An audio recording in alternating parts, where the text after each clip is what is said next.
રાજકીય ડ્રામા વચ્ચે વાવથરાદના દિયોદર તાલુકા પંચાયતની ચૂંટણી મુલતવી રાખવામાં આવી છે તો વિવાદ વચ્ચે ચૂંટણી અધિકારી ગેરહાજર રહેતા ન થઈ હોદ્દેદારોની ચૂંટણી અને 25 તારીખે થયેલી બવાલ બાદ આજે ચૂંટણી માટેની તારીખ આપવામાં આવી હતી।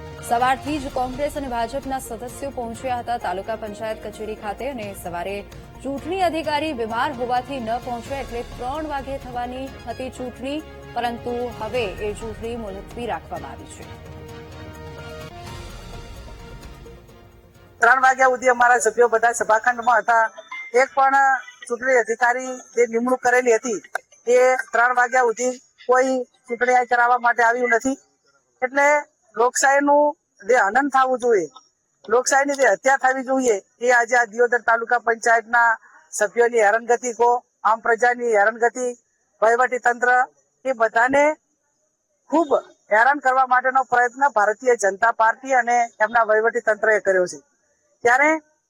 જ્યારે કોઈ પણ વ્યક્તિને અન્યાય થાય ત્યારે એના નિયમો પ્રમાણે, બંધારણ પ્રમાણે એ કલેક્ટર પાસે કે પ્રાંત અધિકારી પાસે ન્યાય માંગવા માટે જતા હોય।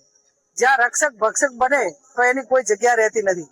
અહીંયા અમારી એક બેન જે ડિલિવરી પ્રસંગમાં આજે એની ડોક્ટરે, ગાયનિક ડોક્ટરે તારીખ આપેલી હતી, મેડિકલ સ્ટાફ સાથે લગભગ 11 વાગ્યાથી કરીને અત્યારે 5 વાગ્યા સુધી બેન એ આ સભાખંડમાં રહી।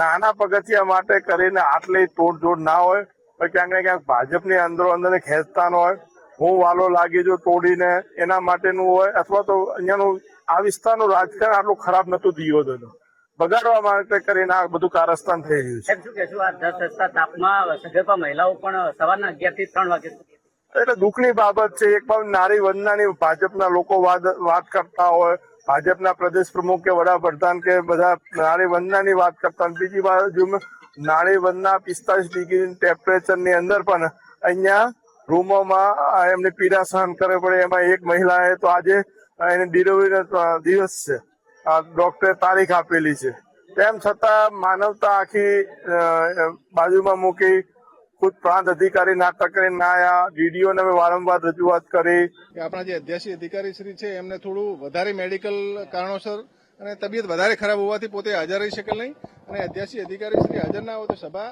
કન્ડક્ટ ના થઈ શકે। એના પછી એમણે બપોરે 3 વાગ્યાનો સમય આપેલો, તો અત્યારે 3 વાગે એમની તબિયત વધારે ખરાબ હોવાથી આજના દિવસ પૂરતી આપણે સભાને મુલતવી રાખેલ છે। કોઈ સભાના માટે કોઈ અલગથી સૂચના જે ઉપલી કક્ષાથી મળશે એ આપ તમામને જાણ કરીશું।